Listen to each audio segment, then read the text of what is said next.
Hello and welcome to the That's So Craven podcast, your Fulham podcast from Down Under. And once again, it's not Jack, it's me, Elton. I'm here to host tonight, and we're here to talk about today, wherever you are. We're here to talk about the Spurs game of the weekend, which is a late one. And I'm joined by Skibby. How are you, Skibby? I'm very well, thanks, Elton. Welcome. Well, I'm happy to be back on. And happy to be here and putting Wolves behind us. And I think the wording is correct. Being spurred on. I'm feeling spurred on. I think we can put that behind us and push on now and look back towards Europe rather than mid-table mediocrity, I suppose.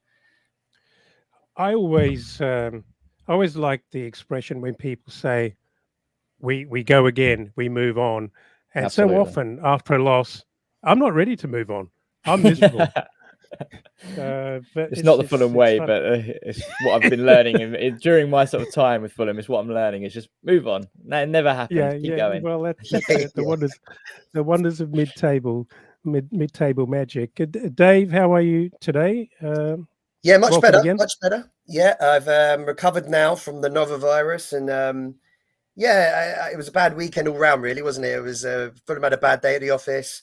I had a bad day at the office, now it's all about just looking forward to the game on Saturday, the later kickoff as well. So we haven't done a Saturday evening game in a while, so I'm looking forward to it.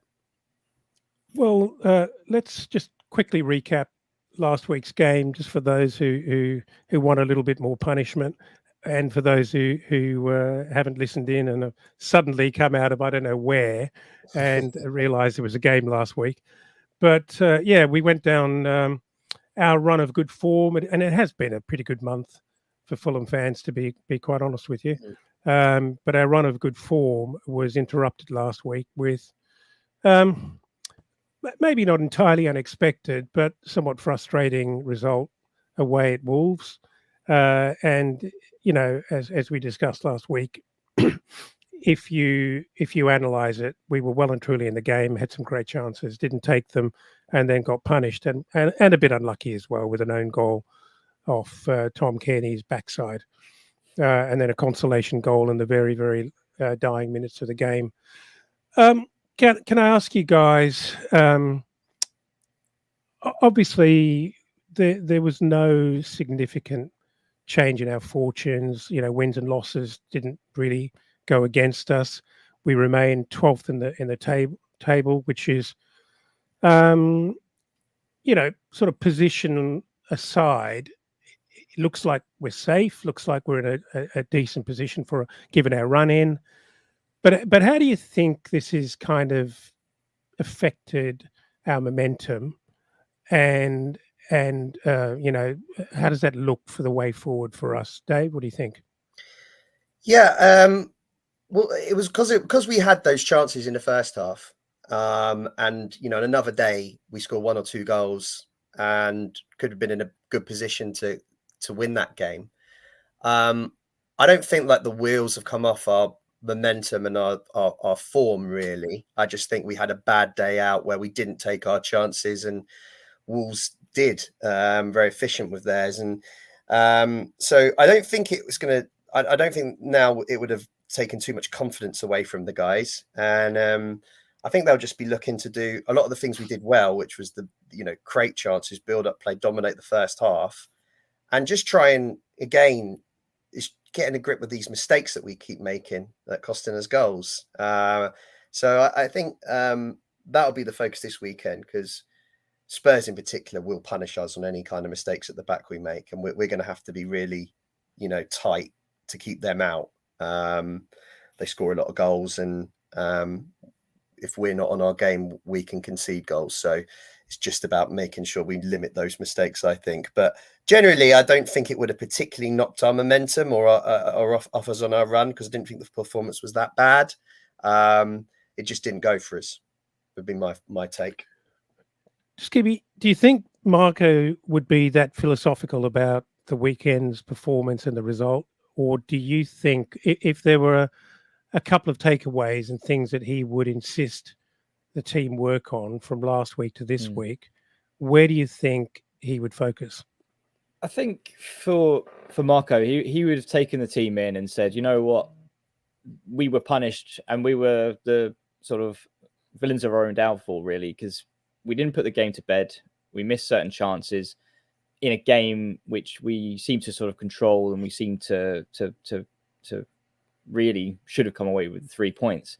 I think for Marco to be able to, I think he's going to be taking this team aside and saying, that's what happens when you don't put it to bed. I think, but what he's got to, and I think what he is aware of is something we touched upon in the last one, which is the fragile mentality of a few of our players. I think he's got to be careful in terms of keeping that confidence high and keeping that momentum, and just sort of hammer home why we lost, but also pick yourselves up when we go again. And I think that the key point for from the Wolves game to now the Spurs game is it's going to be a completely different game, as Dave sort of touched upon. It's Wolves had a lot of injuries, had a lot of missing players. We were expected to go their full strength and, you know, dictate that game.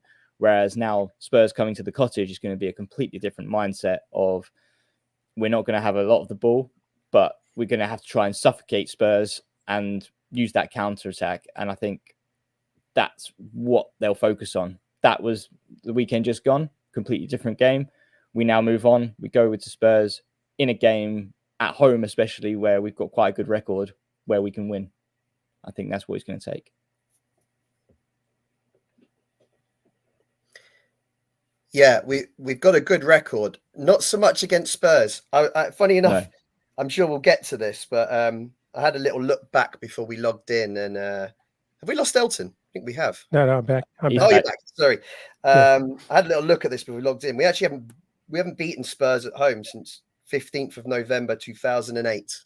So yeah, we had definitely lost Elton now. So it's been it's been some time. That's 10 games at home. We've lost the last 8 of those, all fairly tight in terms of the scoreline, but they just clearly had the better of us at Craven Cottage for a long period of time. And you know, we've got to get this hoodoo off our backs. You know, all of my Spurs fans, so I can't take it anymore.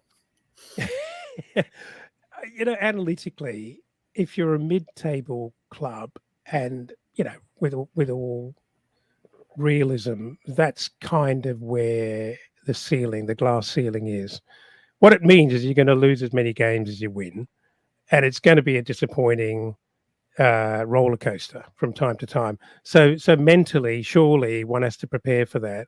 And as a manager and a guy who's got a bit of grey hair, you'd think Marco would be well and truly on top of that.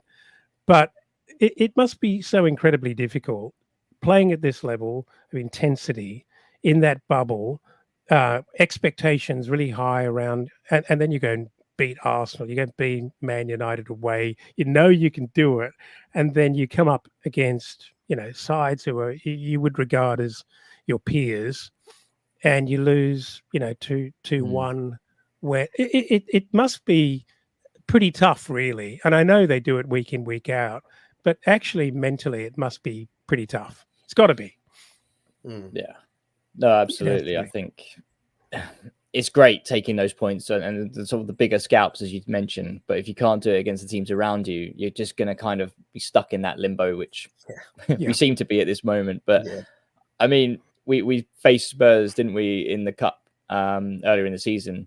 Yeah, fair enough. It was quite early on for Postecoglou and team that, you know, they were still getting to, finding the best 11, still finding how to score without Kane, things like that. There was a lot of factors, and we came away winners on penalties. I feel like it's going to be a completely different game to that one, but sure. Yeah, we'll see. Sure. Well, let's turn our attention to Saturday, and it's a late one, which probably means that you guys just get a couple more hours in the pub, because of course you've told all your partners it's an early kickoff. That's what we always do with the cricket. Even though cricket gets rained off, but you still come home at 8 o'clock. So for the people in the Southern Hemisphere, out in Australia at least, we have the joy of a 1:30 a.m. Western Standard Time kickoff, and for the hardened folk on the east coast of Australia, it's a 4:30 a.m. kickoff. 5:30 p.m. kickoff in England, and for our folks and friends in the US, it's a 9:30 a.m. Pacific Standard Time kickoff and 12:30 p.m. Eastern Standard Time kickoff. Those are pretty pleasant fixture times. So let's just have a look at Spurs' recent form, which I think is interesting. Obviously, they're doing very, very well. What are they, fourth, fifth at the moment? They had a very, very good result away against Villa last week, albeit that there was a red card. But I think the red card came at about the 65th minute, which certainly wasn't early doors. And they were looking pretty hot even before that incident. And they went on to score 4, which is quite impressive against Villa. You know, I know you can't judge these things too analytically, because 10 men down at that level is a ridiculous disadvantage. They lost. Sorry, they won 3-1 v Palace, got beaten 2-1 by Wolves at home. I think that's a red flag. They had a win against Brighton 2-1 and a draw against Everton, which I think is another interesting result, albeit away. Any comments there, guys? I was going to add that, I mean, 3 wins out of 5, it looks good on paper, right? But when you start to sort of break down those results, so the draw at Everton, 2-1 win home to Brighton, and then coming into the sort of the loss against Wolves, they're not convincing results against opposition, which we've seen quite recently against Fulham. So Brighton being one where we came away 3-0 win, 3-1 winners quite comfortably. I think Everton have faltered quite a lot. They're definitely a team that are sort of low on confidence. So I think it's not convincing enough for me. And you probably, if I was to speak to my Spurs fans or who are friends of mine, they're probably saying, "Oh yeah, but they're such Spurs results. You know, they're sort of just grinding out these results, not convincingly, but they're getting the 3 points." And I think that probably is fitting the bill for Spurs this season.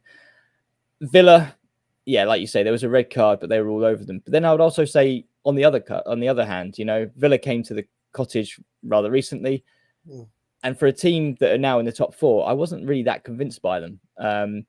I think on a day where, you know, Son, Kulusevski and co are actually really firing, then that result doesn't surprise me too much. So it's really hard to sort of read into in the form of what kind of Spurs you're going to get coming to the Cottage. But is it one that we should be completely fearful of, or, you know, think we could be steamrolled? I don't think so. But that's kind of my optimism at the moment, I suppose. Dave, what are your thoughts? Yeah, well, there's a lot of pressure on them because they're now firmly back in the race for the top 4. In fact, if they win their game in hand, they go above Villa now, don't they? They'll take the 4th spot. So this is a huge game for them. And I think their 3 games after this are all against City, Liverpool and Arsenal. I think they've got a really hard run. So they'll definitely need to get points on the board from their perspective this weekend to help them through that really tough period and keep themselves there or thereabouts. So they're going to really go for this. They're going to be bang up for it and see it as a huge game. So that's just one thing to bear in mind. And it will mean that they will come after us. You know, they'll look to win the game. They're not coming for a draw. They're coming for 3 points, which, you know, as we've seen from Spurs this year, that tends to be how they play every game. So, sure. Yeah, we've got a big test, but they've got a few key people out as well, don't they? I'm sure we'll get into it, but you know, and we seem to have nearly a fully fit squad now. It's a really good test for us, given where we are with our squads, where we are with our kind of, you know, safety, you know, long shot at Europe, but generally kind of stable mid-table. It's a really good test for us now, and to see, you know, how we can perform against a team that's really competing for the Champions League. So one of the criticisms leveled at Fulham very regularly is that, obviously we're not really getting many results against the teams above us, and certainly not against the top six, although we have done better than usual this season. One of the problems is that we tend to lose to teams below us in the table, teams that we absolutely should be getting no worse than a draw from on paper and on form. And if you look at this recent form, it's kind of what's happening to Spurs here. I don't think I'm looking too deeply, but both Wolves and Everton are really quite a long way below Spurs. Am I looking too deeply, or is there something?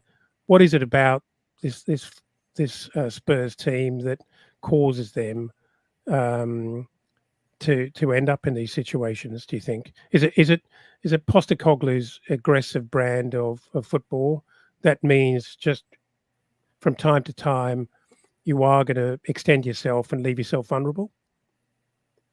Yeah, I think so. I think there's a little bit of that, and I think there's been a little bit of injuries as well. They don't have, when they've got 2 free players out, Spurs, they don't quite look the same side. I think it was against Wolves. They had both fullbacks out that day, and Doggy and Porro were both out, and they just lost all their width and in an attacking sense, and looked vulnerable every time Wolves went forward. So I think injuries have been a part of it, and it's not just been those two. They've had people like Mickey van der Ven out for long periods this season, James Maddison, so they've had to constantly shuffle. And Son as well, of course. He's obviously back now, but he was out for a while. So yeah, I think you're right. I think it's partly the brand of football that leaves them a little bit vulnerable, but also I think they've had quite a lot of injuries that have disrupted their momentum. Yeah, digging in a little deeper and maybe wishful thinking and try to find an angle for why we've got an opportunity here, but digging in a little bit deeper and looking at Spurs away form over the last 5, we see 2 wins, 2 draws, and 1 loss. And is there anything in here that suggests, we have a slightly better chance, and that this Spurs team doesn't actually travel too well? Or am I just being too hopeful? They've scored a lot of goals in that period. That's the first thing that stands out. Don't worry about that, Dave. Don't worry about that. But they've also conceded a lot, haven't they? Is that 6 goals in the last 5? Big loss to Brighton there. And I think that's the thing. I think we spoke about this season how important the first goal's been in Fulham games. This screams another occasion like that where, if we can get the first goal and get on the front foot and keep driving forward and be very brave, I think that there's an opportunity for us. And particularly with another couple of injuries from Spurs as well, that, ahead of this game, we can take advantage of. But I think on the flip side, they do score goals, and we may need more than one on Saturday to get the 3 points. Oh, I totally agree. It's inconceivable that you could nick one and keep them out in my head. Yeah. Let's look at the inverse. Oh, sorry, I jumped forward there. I think I jumped too far forward there. But look at, I thought I had a slide there of our home form. But what I do know is that Fulham have won the last 6 out of the last 10 at home. So our form is decent at home. It's not, it's by no means, a fortress, but we're difficult at home. And I think they wouldn't be underestimating the job at hand. We can be quite difficult at home. We can frustrate teams. And one thing that I think we do pose a threat is that we're getting better and better and more dangerous on the counter-attack. And with Spurs' high line, that's going to make for some interest, which kind of leads into the conversation of how we might set up on the weekend.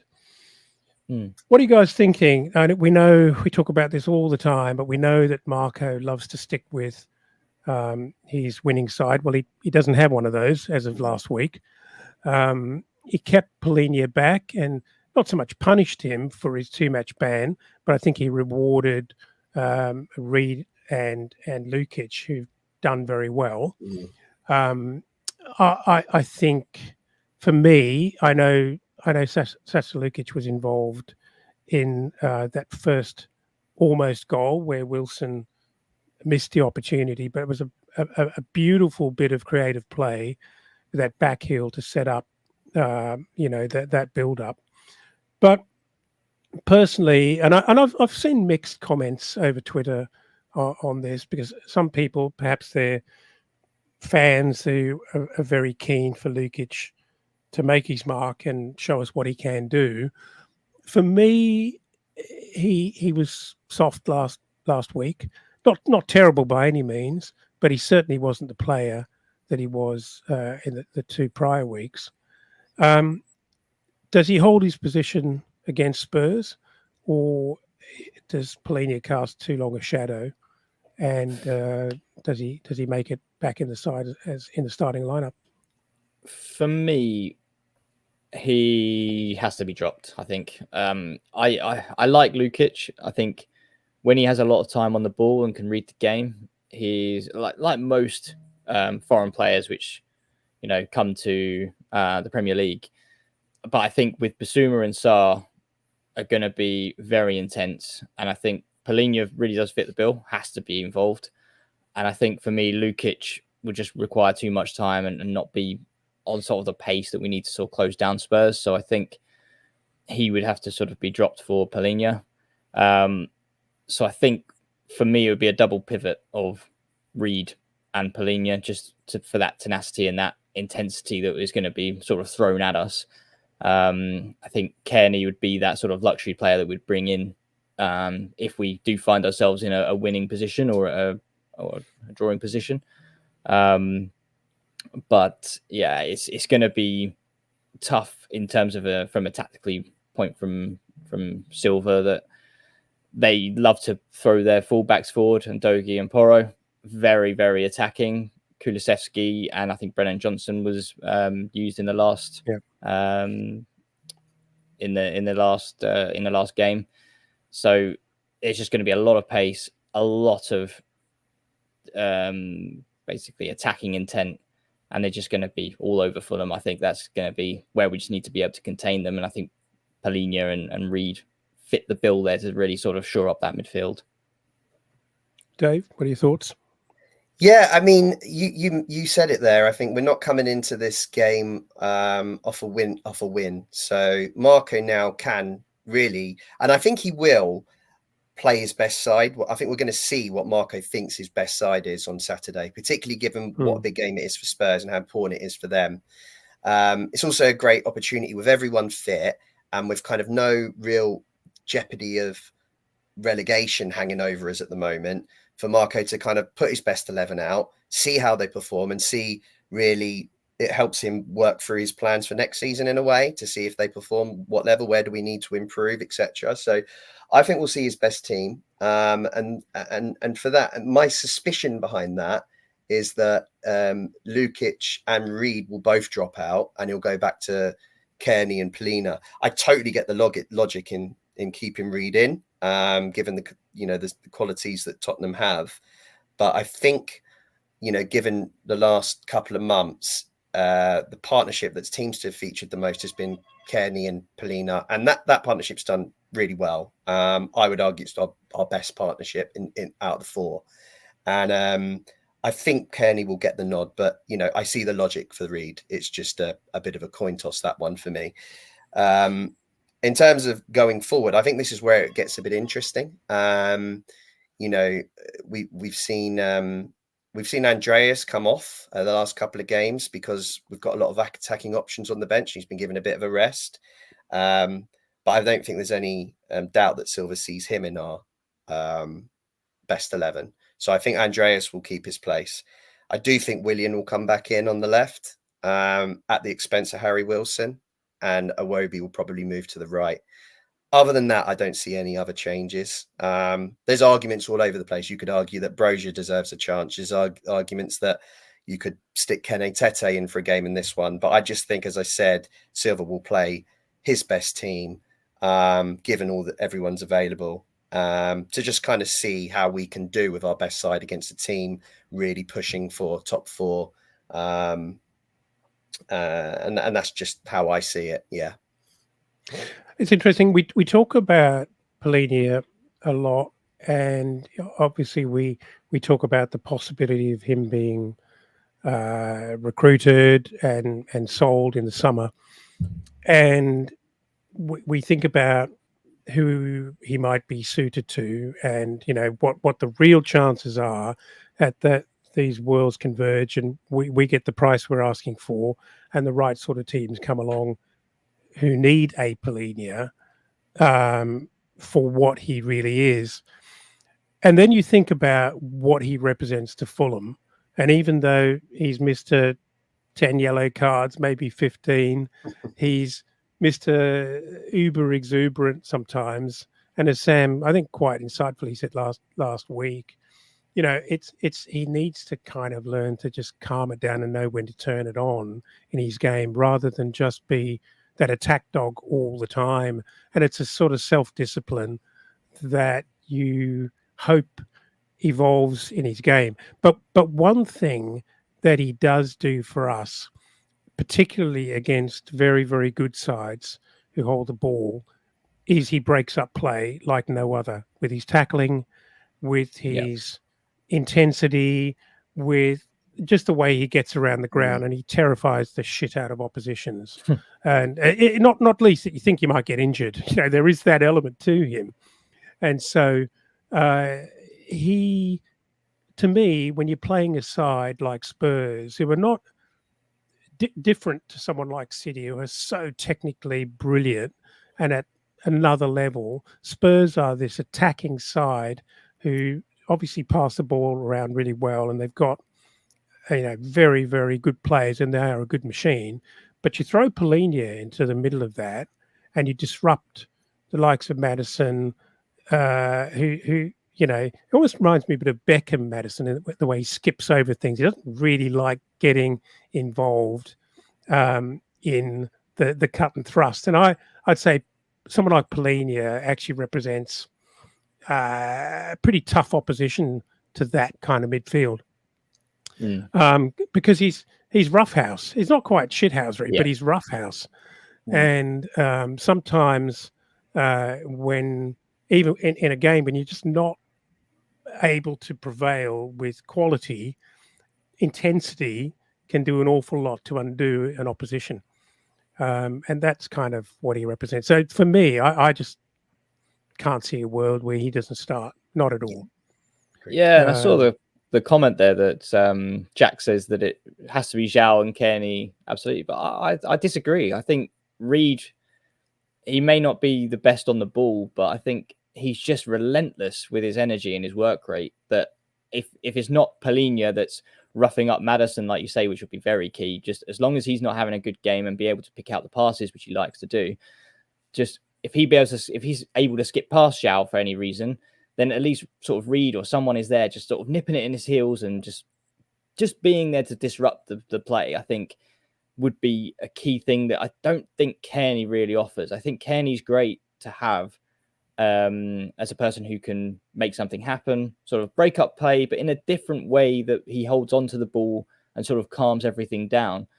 But I think the fact, if we're going to be always chasing the ball, then Kearney's not necessarily the best person for that in the squad. And I think that's why Reed, for me, would pip him. But yeah, but like you say, it's key just to really keep at them and just disrupt their sort of calm passing play, which, is the kind of Postecoglou ball, I suppose. I hear that argument for Reed, and, there's no doubt that he's tenacious and provides that bit of extra cover in midfield. I guess I just feel that Marco's going to want to be brave in this game and, try and, Kearney's clearly the more creative of the two.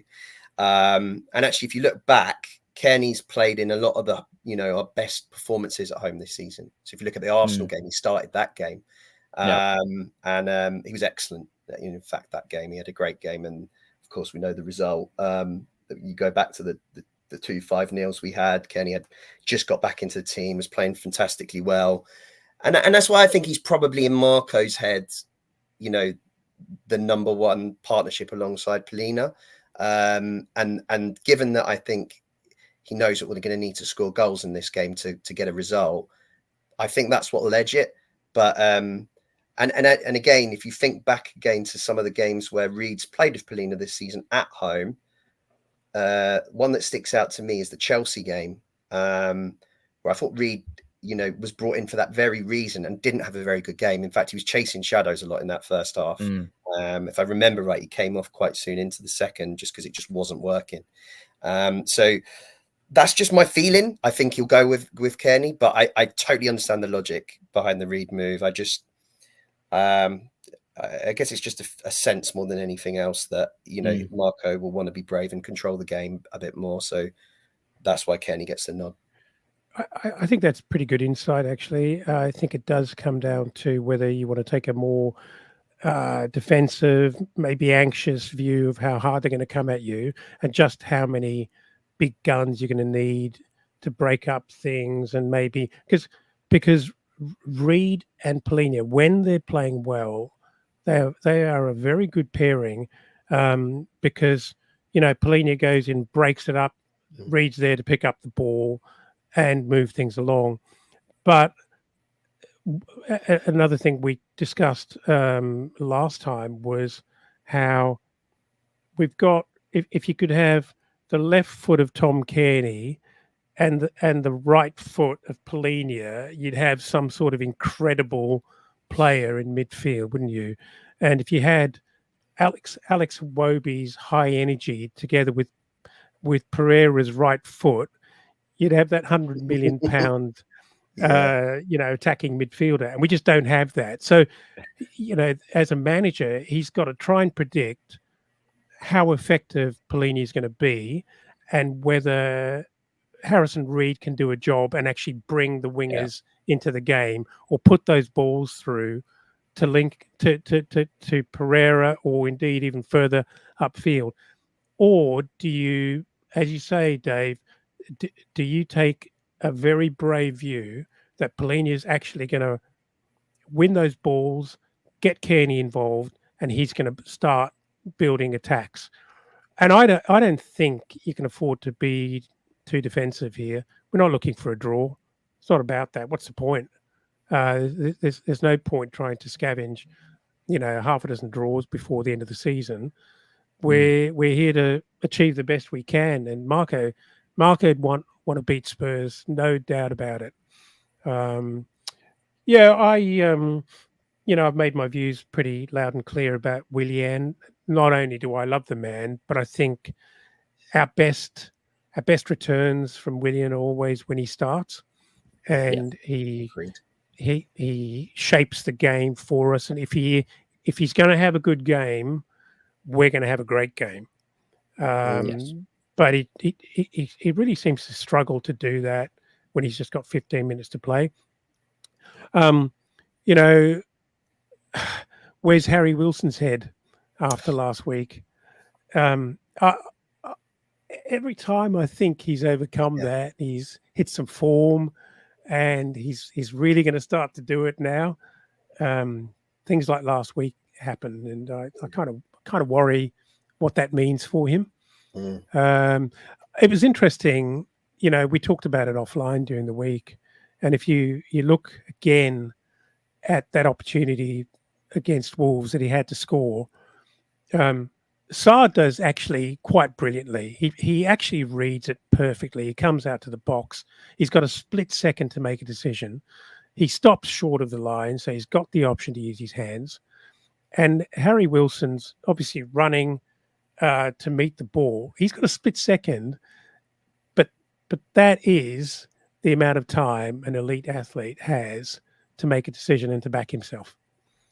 And no shade on the guy at all. I couldn't do any better, but it's that bravery, isn't it? It's the bravery. It's the no fear of losing. If you try something that instinctively you should do. I wonder how that's going to affect him. I really hope it doesn't. We need a really confident Harry Wilson. Fulham Football Club needs a confident Harry Wilson, because on his day, he's as good as any. Really is. Yeah, he's been quite frustrating this season. Just that whenever he's got a run in the team, he's had a he hasn't been able to maintain a consistency in his performance. And that's why I think, just given, I'm not saying he was terrible last week, but he certainly didn't have the same impact that he'd had the week before at Brighton. And as you say, was guilty of missing a chance with that was, a really good chance. Let's be honest, where we really should have been one ahead. And the other thing that Marco knows about Harry Wilson is that he's really good off the bench. And he's exactly that this season. And that's a really good option, and he's much better off the bench, as than as you say, Willian is. So I think that's just a kind of no-brainer, really, that change will happen. And given that we know Wobie's quite comfortable either side, it's no problem moving him over to the right to bring Willian in. Just feels like that's what's likely to happen at the weekend.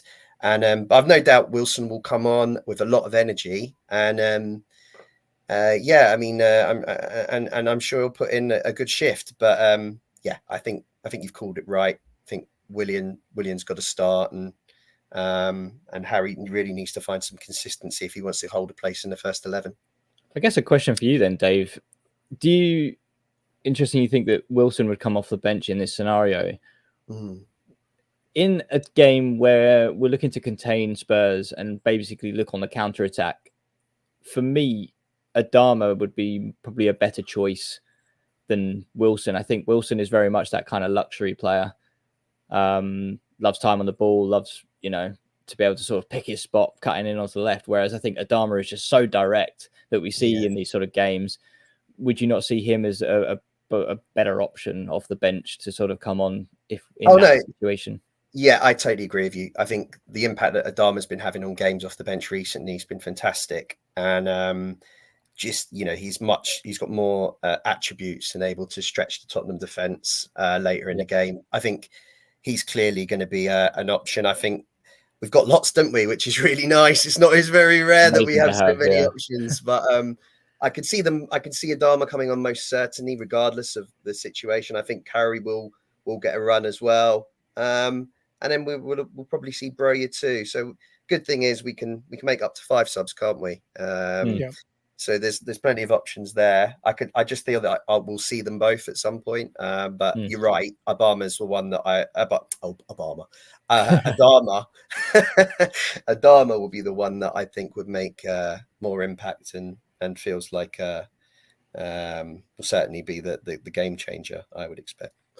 I'm glad you mentioned Traore, because I actually think, in my mind, this Spurs team are going to really come at us with a huge amount of confidence, thinking not disrespecting us, but they are on a pretty good roll, despite me trying to pick holes in their form. They're in pretty good form at the moment, and I they're going to come at us, and I just think Traore could be really, really interesting if we play to his strengths. That could be very, very exciting, because not only is he a good sprinter and runner, I mean, so was Dan James, right? But he's actually shown that there's a bit more to this player. And as I said last week, whoever knew that he had a rocket of a left foot? I mean, that was quite a shot. And, it's again, incredible what a bit of confidence does, because he's got to be believing in himself right now. And I'm sure all the team are getting around him and pumping him up, and are keen for him to do really well. So, is there any chance that Muniz doesn't start in your heads? No, he's got to be there. I agree. I just can't see, just given his recent form and how he's linked play for us in the last month or so. It's not just been the goals. I think it's just been the all-round play. I don't think Silva will push the button just yet. I think if he goes a few games without scoring, we might see Broja get a chance. But I don't see that happening this weekend. But, you know, he will probably feature too. You know, we spoke about Wilson and Traore off the bench. I could most certainly see lots of situations where Broja will come off the bench.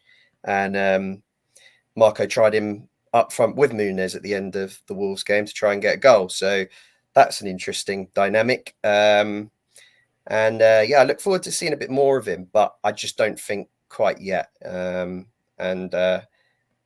I think Marco will stick with Mr. Money Muniz. We've seen he's quite an emotional player as well. Like, you know, he brought to tears with his goal against Burnley. So I think if he was to drop him now, especially after sort of, you know, I think it's 6 goal involvements in 6 games, I think is the new stat. It keeps changing. But I think if you were to drop him now, it would shatter his confidence. And I don't think Marco's that kind of manager. I think the way that he's nurtured Muniz into sort of the starting lineup this season, I think is a credit to him and a credit to the work that they've been doing on the training ground. So I think, yes, Broja's there. He's ready. And I love that. But I think just not yet. I think Muniz still deserves that chance to at least a couple of runs out just to try and cement that position rather than we start looking alternatives. Yeah. Poor old Marco. He's the manager of fragile Fulham, isn't he? Absolutely. One thing, I don't really know Broja that well. I haven't followed his journey at Chelsea in any way, shape, or form. My sense is that I don't think he's really that well suited to coming off the bench. Doesn't seem to enjoy it. He looks like a player who would prefer to build into the game. Does anyone get that sense, or is it just me?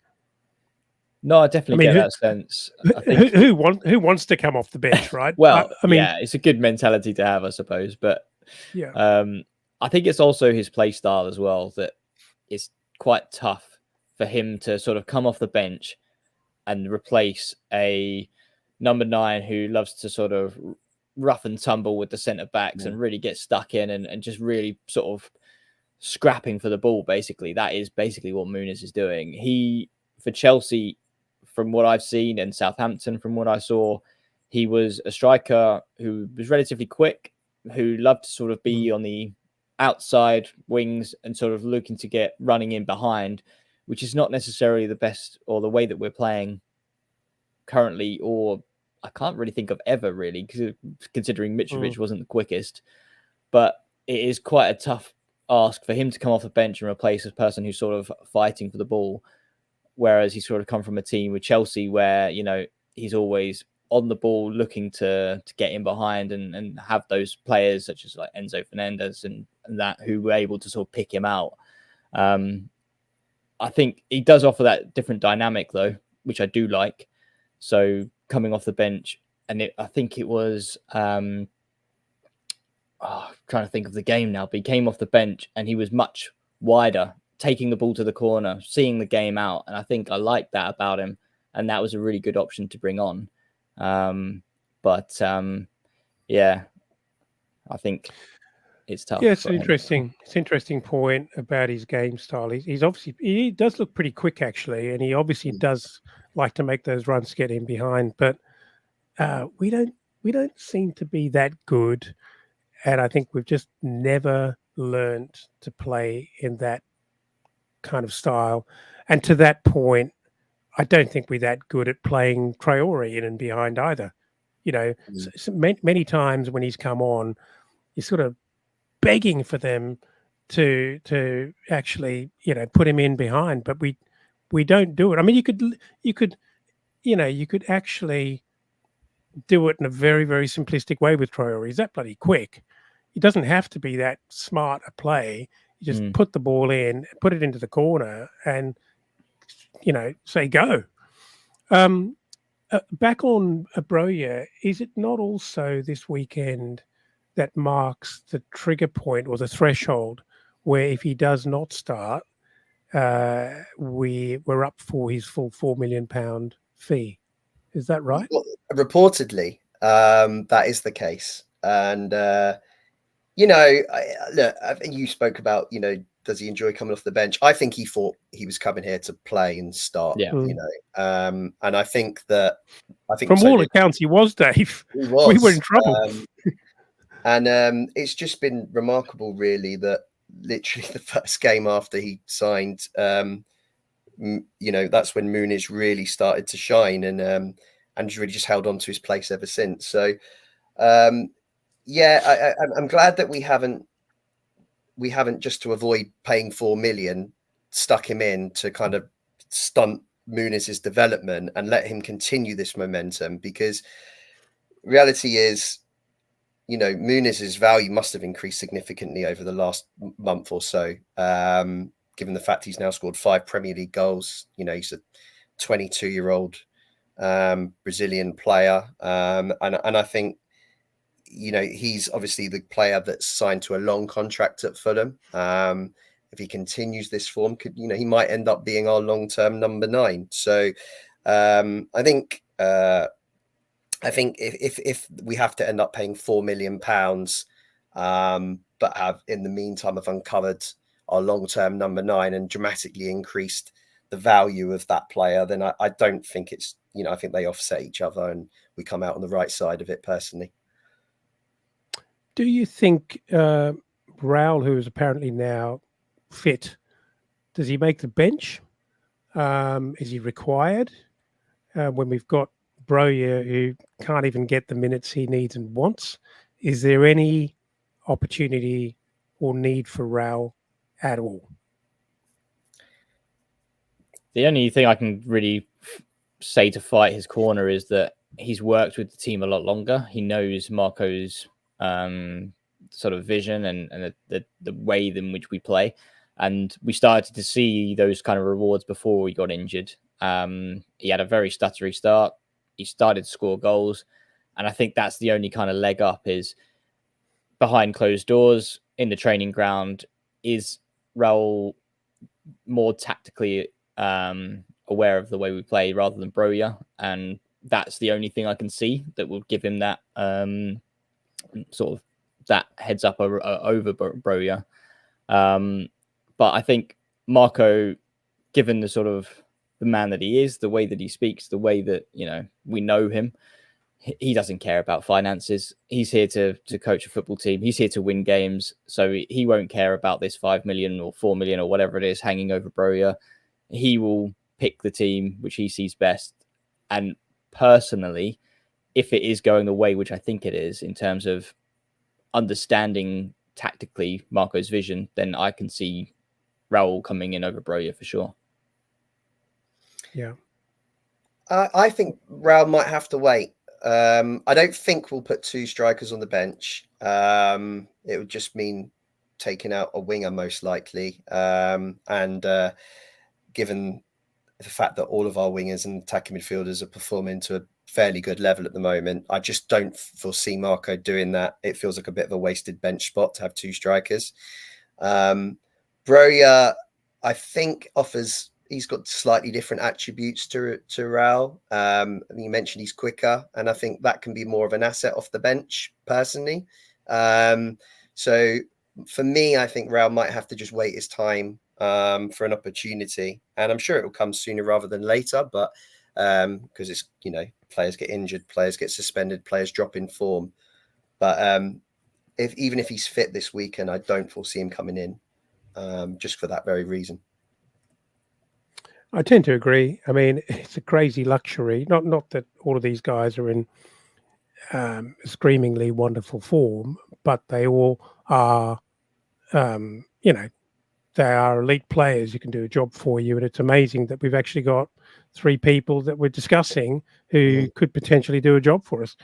But I do agree with you that I don't think he'd forego the flexibility of having winger type options on the bench when they're more likely to be needed based on where we are in the game. So, guys, we've talked a lot. I'm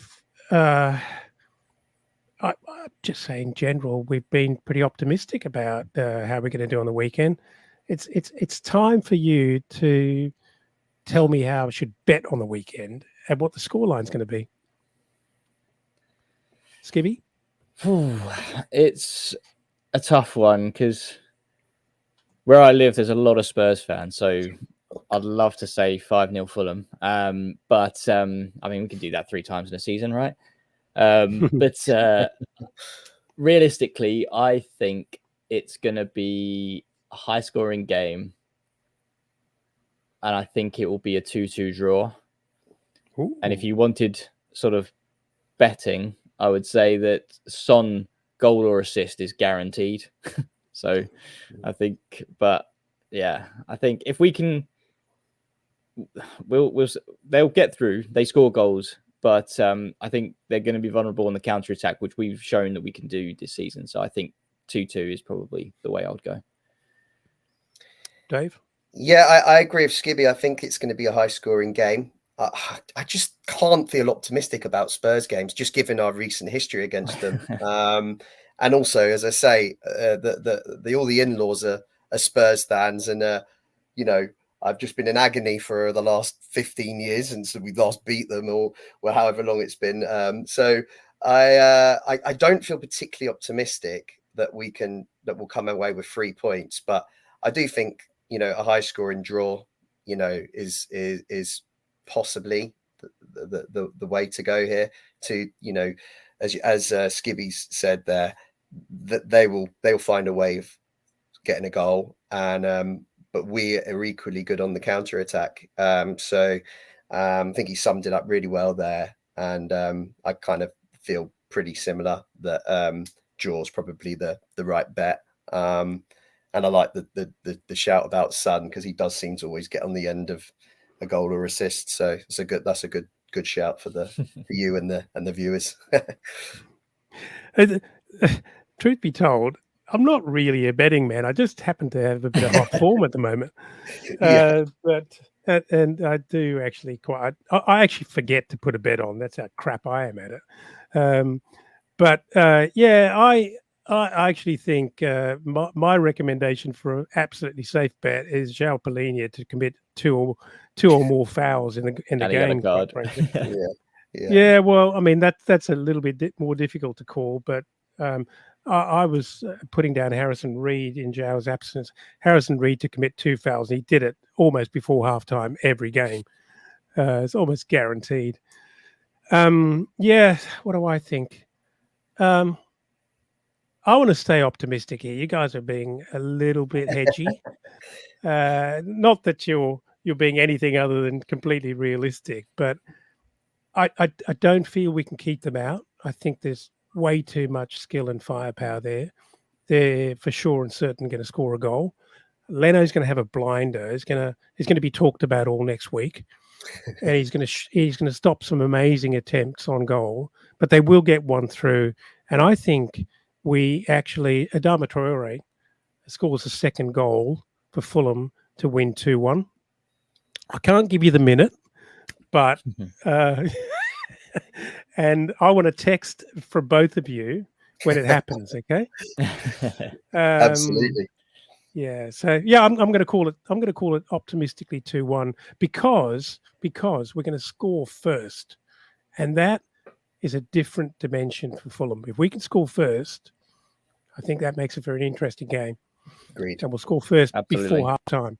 I don't know why I'm talking so positively, like I actually know what's going to happen. But anyway, it's just what I. No, I like it. You're gearing me up for the game. I'm actually excited for it now.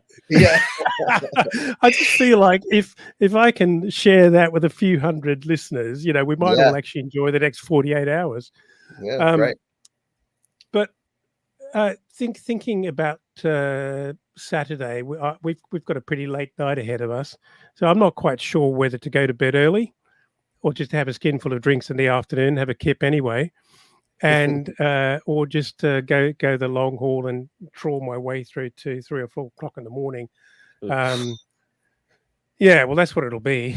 But nevertheless, this is why This is why we love being international fans.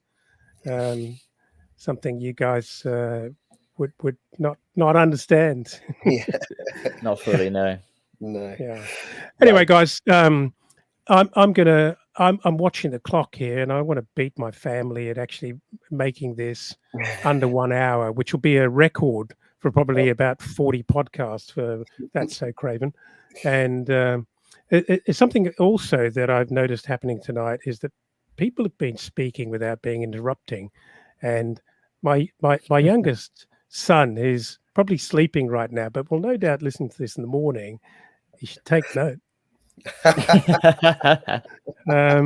So without any more sledging, I think we'll leave it at that and kind of wrap this up. And I'm thank you so much, Skibby and Dave, for joining me tonight. And I've really enjoyed the chat, and I'm really looking forward to the weekend, because I actually truly think we could actually pull off a surprise. And we are the team that doesn't do well against top 4, top 6, but we've already beaten Arsenal this year, so why not? Yeah. And I think for the sake of Dave and his in-laws, just so you can have an absolutely great weekend, we need to pull this off. So listen, guys, without any further ado, thanks again for joining us, and come on, you Whites. Yeah, come on, you Whites. Go on, you Whites.